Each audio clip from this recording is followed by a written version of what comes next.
কিন্তু এত কিছু করার পরেও যখন মক্কার কাফেররা দেখলো যে এই লোককে থামানোর মতো কোনো পথ আর নাই, আমরা যতই বাধা দেই, আমরা যতই যা কিছু করি, তার সাথী সঙ্গী, তার অনুসারীর এর সংখ্যা দিন দিন বেড়েই চলতেছে। তাহলে কি করা যায়? তখন তারা দারুন নাদওয়া নামক তাদের সংসদ ছিল, পার্লামেন্ট ছিল। প্রত্যেক দেশের সংসদ ভবন আছে না? ওই মক্কার কাফেরদের যে সংসদ ছিল সেটার নাম ছিল দারুন নাদওয়া। এই দারুন নাদওয়া তাদের সংসদ ভবন ছিল। এখানে তারা পরামর্শ করত, এখানেই তারা রাষ্ট্রীয় কার্যক্রম পরিচালনা করত। সেখানে তারা পরামর্শ করল যে মুহাম্মদকে কিভাবে শেষ করে দেওয়া যায়। তাদের মধ্য থেকে কেউ কেউ পরামর্শ দিল যে তাকে আমরা এই মক্কা থেকে বের করে দিব। মক্কা কিন্তু শুধু একটা জায়গার নাম না, মক্কা কিন্তু বিশাল একটা শহরের নাম। তখন তাদের মধ্যে যেন বলল, না, এটা একটা সুন্দর প্রস্তাব না। তাহলে যদি আমরা মক্কা থেকে বের করে দেই, তাহলে তো সে আবার কিছুদিন পরে অন্য এক জায়গায় যাবে, সেখানে গিয়ে মানুষদের সাথে কথা বলবে, আবার তাদেরকে তার কথায় মাধুর্যতায় তাদেরকে আকৃষ্ট করবে, সেখানে আবার সে আর একটা দল পাকায় নেবে। তাহলে কি করা যায়? আবার কেউ বলল তাহলে তাকে বন্দি করা যায়। এই পরামর্শ হওয়ার পরে আবার বলল যে না, এটাও সুন্দর প্রস্তাব না। সে এমন একজন লোক, তাকে যদি বন্দি করেও রাখো তবুও তার কথা এই বেড়ার ফাঁক দিয়ে তাদের অনুসারীদের কাছে চলে যাবে। তাহলে তারা বন্দি করেও রাখা যাবে না। তার অনুসারীরা যখন জানবে তাকে বন্দি করা হয়েছে, তখন তারা বিশাল একটা দল পাকাইয়া আমাদের সাথে একটা বিদ্রোহ করবে। তাহলে কি করা যায়? এরপরে তার একটা সিদ্ধান্তে আসলো যে কোনো কিছুতেই হবে না, মুহাম্মদকে সরাসরি হত্যা করতে হবে। নাউজুবিল্লাহ মিন যালিক। কিন্তু এই হত্যা কিভাবে করা যায়? কোনো একটা গোত্রের লোক যদি এককভাবে হত্যা করে, তাহলে পুরো আরবের লোকেরা ওই গোত্রের উপরে ক্ষিপ্ত হয়ে যাবে। তাহলে কি করা যায়? তারা পরামর্শ করলো, এবার প্রত্যেক গোত্র থেকে সবচেয়ে সাহসী এবং বীর যোদ্ধা যারা আছে, এরকম যুবক, তাদেরকে ডাকতে হবে। প্রত্যেক গোত্র থেকে যেন একজন একজন করে থাকে। তাহলে কি হবে? তারা সবাই মিলে যখন আক্রমণ করবে, তখন আর এককভাবে কাউকে দোষীও করতে পারবে না, সবাই সমানভাবে দোষী হবে। আর এত বড় একটা গোত্রের সাথে, এত বড় একটা দলের সাথে কেউ মারামারি করার সাহসও পাবে না। তাহলে এই সিদ্ধান্ত তাদের, সেই বৈঠকের মধ্যে এটাই সিদ্ধান্ত হয় যে তাহলে মুহাম্মদকে হত্যা করতে হবে। মক্কার কাফেররা যখন রাসূলুল্লাহ সাল্লাল্লাহু আলাইহি ওয়াসাল্লামকে হত্যার দৃঢ় সংকল্প করলো, পরিকল্পনা করলো, এবার মুহাম্মদকে হত্যা করা হবে, তাকে আর ছাড় দেওয়া হবে না। রাসূলুল্লাহ সাল্লাল্লাহু আলাইহি ওয়াসাল্লাম তার গৃহের মধ্যে তিনি আছেন। হযরত জিবরাইল আলাইহিস সালাতু ওয়াস সালাম আসলেন। আসার পরে বলতেছেন, ইয়া রাসূলুল্লাহ, ইয়া হাবিবাল্লাহ, মক্কার কাফেররা তারা সিদ্ধান্ত নিয়েছে আপনাকে হত্যা করা হবে। সুতরাং আল্লাহ তাআলার নির্দেশ, আপনাকে হিজরত করতে হবে। আপনি হিজরতে প্রস্তুতি গ্রহণ করুন, আপনি সময় মতো হিজরত করবেন। রাসূলুল্লাহ সাল্লাল্লাহু আলাইহি ওয়াসাল্লাম হযরত আবু বকর রাদিয়াল্লাহু তাআলা আনহুর বাসায় গেলেন। যাওয়ার পর আবু বকর রাদিয়াল্লাহু তাআলা আনহুকে বললেন, আবু বকর, আল্লাহ পাক রব্বুল আলামিন আদেশ করেছেন আমাদেরকে যে কোনো সময় হিজরতে যেতে হবে, তুমি প্রস্তুত থাকবা। আবু বকর রাদিয়াল্লাহু তাআলা আনহু তিনি বললেন, ইয়া রাসূলুল্লাহ, ইয়া হাবিবাল্লাহ, আল্লাহ এবং তার রাসূলের জন্য আমার বাবা মা কোরবান হোক, আমি সদা সর্বদা প্রস্তুত আছি। রাসূলুল্লাহ সাল্লাল্লাহু আলাইহি ওয়াসাল্লাম চলে গেলেন, ঘরের মধ্যে শুয়ে আছেন। জিবরাইল আলাইহিস সালাতু ওয়াস সালাম আসলেন। আসার পরে বললেন, ইয়া রাসূলুল্লাহ, ইয়া হাবিবাল্লাহ, আপনার ঘরের চতুর্পাশে কাফেররা বেষ্টন করে রাখছে, তারা প্রস্তুত হয়ে আছে, আপনাকে হত্যা করা হবে। সুতরাং আল্লাহ তাআলার আদেশ আসছে, আপনি এখনই হিজরত করুন, বাহিরে কাফেররা আছে দাঁড়ানো। রাসূলুল্লাহ সাল্লাল্লাহু আলাইহি ওয়াসাল্লাম সাইয়েদনা হযরত আলী রাদিয়াল্লাহু তাআলা আনহুকে ডাকলেন। ডাকার পরে আলী রাদিয়াল্লাহু তাআলা আনহুকে বললেন, আলী, তুমি আমার এই চাদর গায়ে দিয়ে, আমার এই কম্বল গায়ে দিয়ে আমার বিছানায় শয়ন করে থাকবা।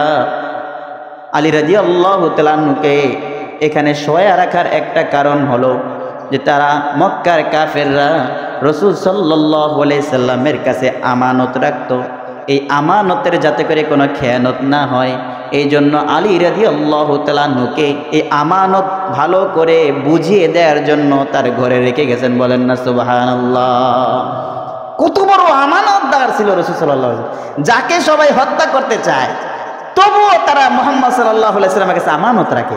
এত বিশ্বাস ছিল তাদের যে আমরা তার সাথে যতই শত্রুতা করি সে আমাদের কোনো আমানতের খেয়ানত করবে না। অথচ দেখেন, যদি আমাদের অবস্থা এরকম হইতো, আমাদের কাছে কেউ যদি আমানত রাখতো আর যদি শত্রুতা করতো, তাইলে তো আমরা সব দিতাম শেষ করে। আমার লগে এরকম করস না, তোর তো কয়টা জিনিস আমাদের রাখছ বুঝাই মানে। কিন্তু রাসূলুল্লাহ সাল্লাল্লাহু আলাইহি ওয়াসাল্লাম এমন আমানতদার ছিলেন, তিনি এমন কঠিন পরিস্থিতিতেও তার চাচাতো ভাই হযরতে আলী রাদিয়াল্লাহু তাআলা আনহুকে তার ঘরে শোয়া রাখলেন। রাসূলুল্লাহ সাল্লাল্লাহু আলাইহি ওয়াসাল্লাম প্রতিদিন সন্ধ্যার পরে এশারের পরে তিনি ঘুমিয়ে পড়তেন। রাতের শুরু ভাগেই ঘুমায়া পড়তেন, শেষ ভাগে তিনি ঘুম থেকে উঠতেন, মক্কায় কাবা ঘরের সামনে যাইতেন, সেখানে গিয়ে তাহাজ্জুদ পড়ে বাকি রাত্র কাটাইয়া দিতেন। তো কাফেররা তো তারা অবস্থান করতেছে যে মুহাম্মদ তো রাত্রে 12টার পরে বের হবে, তখন আমরা তাকে আক্রমণ করব।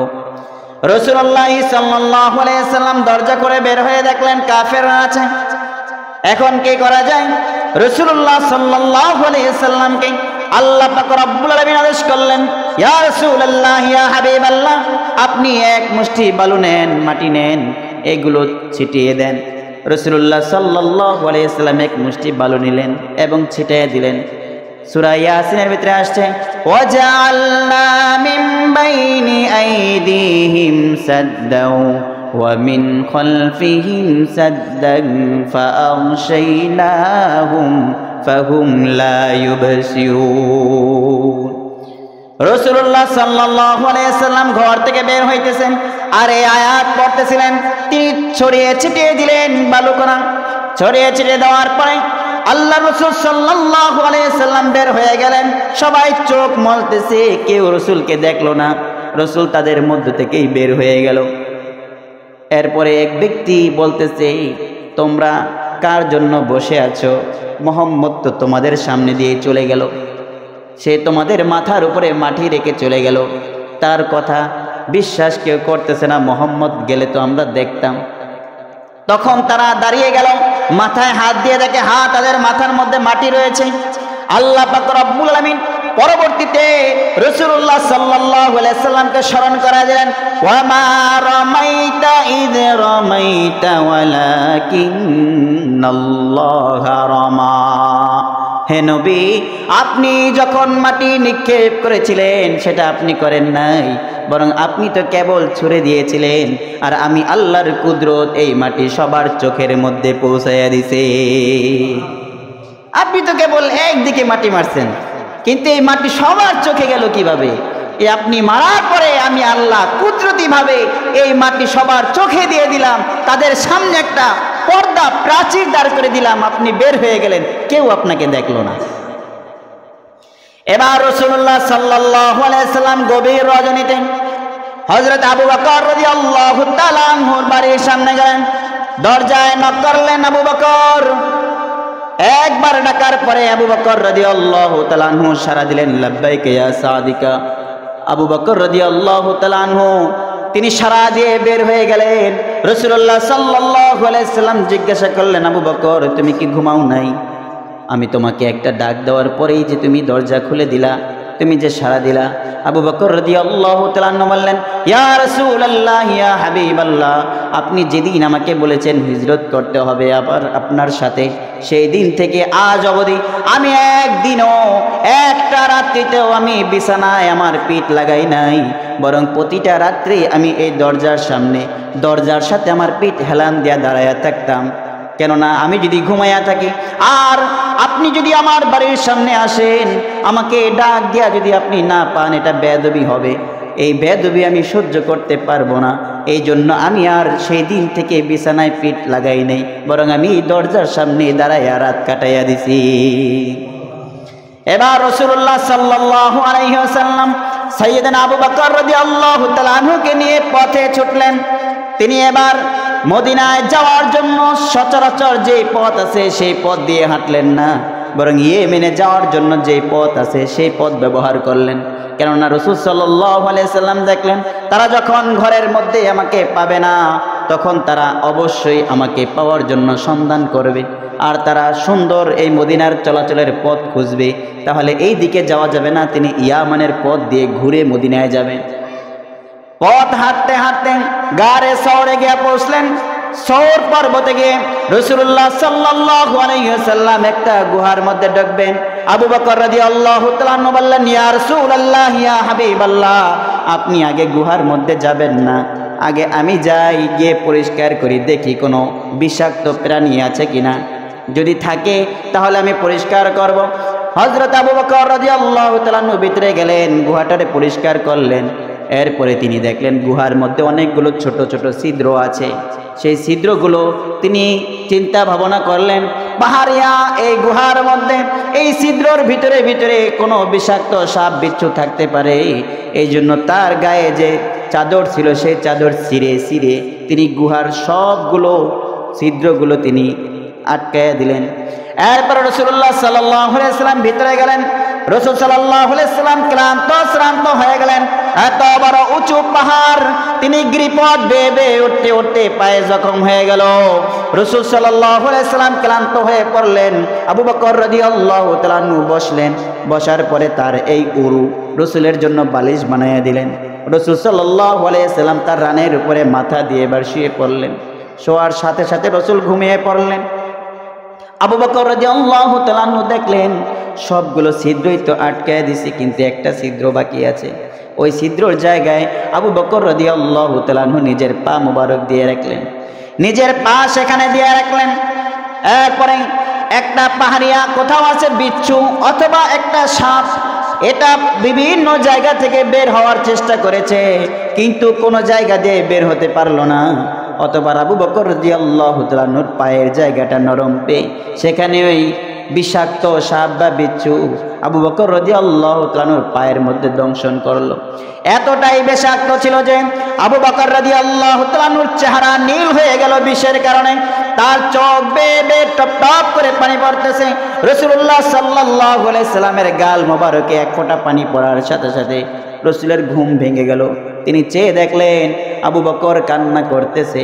রাসূল সাল্লাল্লাহু আলাইহি সাল্লাম আবু বকরকে বললেন, আবু বকর, পরিবারের জন্য বুঝি মায়া হয়, ঘরের জন্য বুঝি মায়া হয়, সন্তানের জন্য বুঝি মায়া হয়?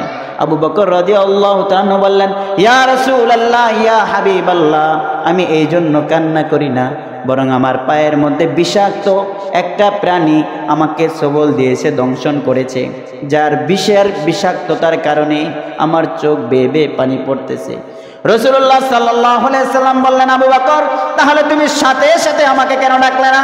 আবু বকর রাদিয়াল্লাহু তাআলা বললেন, ইয়া রাসূলুল্লাহ, ইয়া হাবিবাল্লাহ, আপনি ক্লান্ত শ্রান্ত হয়ে যে ঘুম দিয়েছেন, শান্তির ঘুম দিয়েছেন, আমার এই যদি জীবনও চলে যাইতো আমি আপনাকে আর জাগাইয়া তুলতাম না। সুবহান। এত ভালোবাসা ছিল তাদের হৃদয়ের ভিতরে, রাসূলের প্রতি এত ভক্তি এবং শ্রদ্ধা ছিল। রাসূল সাল্লাল্লাহু আলাইহি সাল্লাম তার মুখ থেকে একটু লালা মোবারক নিয়ে আবু বকর রাদিয়াল্লাহু তাআলার পায়ের দংশনের জায়গায় লাগিয়ে দেওয়ার সাথে সাথে বিষ পানি হয়ে গেল। সুবহানাল্লাহ। সকাল যখন হয়ে যায়, ভোর হয়ে গেল, তখন কাফেররা রাসূল সাল্লাল্লাহু আলাইহি সাল্লামকে খুঁজতে খুঁজতে সেই জাবালে সাওরের পাশে চলে আসছে। আর সেই রাসূল সাল্লাল্লাহু আলাইহি সাল্লাম যে গুহার মধ্যে আছেন, সেই গুহার মধ্যেই তারা এমন জায়গা পর্যন্ত এসে পড়েছে। আবু বকর রাদিয়াল্লাহু তাআলা বলেন, আমি মাথাটা জাগায় দেখি তাদের পা দেখা যায়, তারা যদি একটু নিচের দিকে তাকায় তাহলে আমাদেরকে দেখে ফেলবে। তাদের মধ্যে কেউ বলে এই গুহার মধ্যে আছে, আবার কেউ বলে না এই গুহার মধ্যে নাই। আমি অনেক ভয় পেয়েছিলাম। রাসূলুল্লাহ সাল্লাল্লাহু আলাইহি সাল্লামকে বললাম, ইয়া রাসূলুল্লাহ, ইয়া হাবিবাল্লাহ, কাফেররা তো আমাদেরকে এখনই ধরে ফেলবে। রাসূল সাল্লাল্লাহু আলাইহি সাল্লাম বললেন, আবু বকর, তুমি চিন্তা করো না, পেরেশানি করিও না, আমরা এখানে শুধুমাত্র দুইজন না, বরং আমাদের এখানে তৃতীয় আরেকজন আছেন। তিনি হলেন কে? বলেন তিনি কে? রাসূল সাল্লাল্লাহু আলাইহি ওয়াসাল্লাম বলেন, আবু বকর চিন্তা করিও না, আমাদের মাঝে আমাদের রক্ষাকারী সংরক্ষণকারী একজন রয়েছেন, অর্থাৎ মহান আল্লাহ পাক রব্বুল আলামিন আমাদের কাছে রয়েছেন। কোরআনের মধ্যে আল্লাহ পাক রব্বুল আলামিন রাসূলের এই কথা তুলে ধরলেন, লা তাহজান ইন্নাল্লাহা মা'ানা। আবু বকর তুমি ভয় পেও না, আমাদের সাথে আল্লাহ আছে। কাফেররা যখন সেখান থেকে চলে গেল, এরপরে রাসূলুল্লাহ সাল্লাল্লাহু আলাইহি ওয়াসাল্লাম আবু বকরকে নিয়ে পথ চলতেছেন। এই দিক দিয়ে কাফেররা মুহাম্মদুর রাসূলুল্লাহ সাল্লাল্লাহু আলাইহি ওয়াসাল্লামকে না পেয়ে তারা উন্মাত্ত হয়ে গেল, তারা পাগল প্রায় হয়ে গেল, মুহাম্মদ কোথায় গেল। এরপরে তারা ঘোষণা করলো, যদি কেউ মুহাম্মদকে জীবিত অথবা মৃত তার কল্লা এনে দিতে পারে তাহলে তাকে 100 লাল উট পুরস্কার হিসেবে ঘোষণা করা হলো। বলেন নাউজুবিল্লাহ, 100 লাল উট দেওয়া হবে। কে আছে মুহাম্মদের মাথা জীবিত অথবা মৃত নিয়ে আসবে। তখন তাদের মাঝে একজন দাঁড়িয়ে গেল, সুরাকা। এই সুরাকা নামের লোক, এই যুবক, সে রাজি হয়ে গেল, 100 লাল উট দেওয়া হবে। এই লোভে পড়ে সে এবার রাজি হয়ে গেল। সে পথ খুঁজতেছে, মুহাম্মদকে খুঁজতেছেন, খুঁজতে খুঁজতে খুঁজতে খুঁজতে এক সময় মুহাম্মদের দেখা পেয়ে গেল। দেখা গেল যে মুহাম্মদ এবং আবু বকর তারা পথ চলতেছে, মরুভূমির ভিতর দিয়ে তারা মদিনার দিকে যাইতেছে। তখনও পর্যন্ত মদিনার নাম মদিনা হয় নাই, তখন পর্যন্ত মদিনার নাম ছিল ইয়াসরিব। ইয়াসরিবের পথে মুহাম্মদ এবং আবু বকর সেদিকে যাইতেছে। সে ঘোড়া জোরে হাঁকাইল, ঘোড়াকে জোরে হাঁকায়া মুহাম্মদুর রাসূলুল্লাহ সাল্লাল্লাহু আলাইহি ওয়াসাল্লামের কাছাকাছি চলে গেল। আবু বকর রাদিয়াল্লাহু তাআলা আনহু বললেন, ইয়া রাসূলুল্লাহ, ইয়া হাবিবাল্লাহ, সে তো মনে হয় আমাদেরকে ধরে ফেলবে। রাসূল সাল্লাল্লাহু আলাইহি ওয়াসাল্লাম বললেন, চিন্তা করিও না, কোনো সমস্যা নাই, তুমি পথ চলতে থাকো। যখন রাসূল সাল্লাল্লাহু আলাইহি ওয়াসাল্লামের একেবারে কাছাকাছি চলে আসলো, আল্লাহ তাআলা কুদরতিভাবে তার ঘোড়ার পা মাটির ভিতরে দাবায়া দিলেন। তখন এই সুরাকা ঘোড়া থেকে মাটিতে পড়ে গেল। এবার সুরাকা মাটিতে পড়ে গিয়ে এখন তো ঘোড়ার পা মাটিতে ডেবে গেছে, ওঠে না। রাসূল সাল্লাল্লাহু আলাইহি ওয়াসাল্লাম পিছনের দিকে তাকাইলেন। তাকানোর পরে সুরাকা বলতেছে, মুহাম্মদ তুমি আমারে মাফ করে দাও। রাসূলুল্লাহ সাল্লাল্লাহু আলাইহি ওয়াসাল্লাম তিনি তো রাহমাতুল লিল আলামিন ছিলেন, দয়ার সাগর ছিলেন, তিনি প্রতিশোধ নিলেন না। আমরা হইলে তো বলতাম, তুই আমার ধরতে ডুববে গেছো, তোর 14 গোষ্ঠী ডুববে যাক, আমার কি। কিন্তু রাসূল সাল্লাল্লাহু আলাইহি ওয়াসাল্লাম এটা বললেন না, তিনি তারে মাফ করে দিলেন। সোজা হইয়া দাঁড়াইলেন, ঘোড়াও উঠে গেল। রাসূল সাল্লাল্লাহু আলাইহি ওয়াসাল্লাম পথ চলতেছেন, এই সুরাকা আবার রাসূলের পিছন ধরছে। আবার পিছন ধরে যখন রাসূলের কাছাকাছি চলে গেছে, ঘোড়া আবার ডেবে গেছে। এবার রাসূল সাল্লাল্লাহু আলাইহি ওয়াসাল্লাম পিছনে তাকাইলেন, তাকানোর পরে সুরাকা আবার বলতেছে, মুহাম্মদ আমারে মাফ করে দাও। রাসূল সাল্লাল্লাহু আলাইহি ওয়াসাল্লাম এবারও তারে মাফ করে দিলেন। সে আবার সোজা হয়ে দাঁড়াইলো, ঘোড়ায় উঠে বসলো। বসার পরে এবার তার মাথার ভিতরে শয়তান বলতেছে, 100 উট। এই 100 উট এই লোভে সে আবার রাসূলের পিছ ধরলো। এবার যখন সে রাসূলের পিছ ধরলো, পিছ ধরার পরে একেবারে কাছাকাছি ধরে ফেলবে, এই মুহূর্তে এতক্ষণ তো অল্প ডাব ছিল, এবার সে সহ ঘোড়া পুরা সে নিজে সহ নিচে ডাবা শুরু করলো। রাসূল সাল্লাল্লাহু আলাইহি ওয়াসাল্লাম আবার পিছনে তাকাইয়া দেখলেন এই অবস্থা। সুরাকা এবার বলতেছে, মুহাম্মদ আমারে মাফ করে দাও, আমি আর তোমারে ধরব না। রাসূল সাল্লাল্লাহু আলাইহি ওয়াসাল্লাম এবারও তারে মাফ করে দিলেন। বলেন না সুবহানাল্লাহ।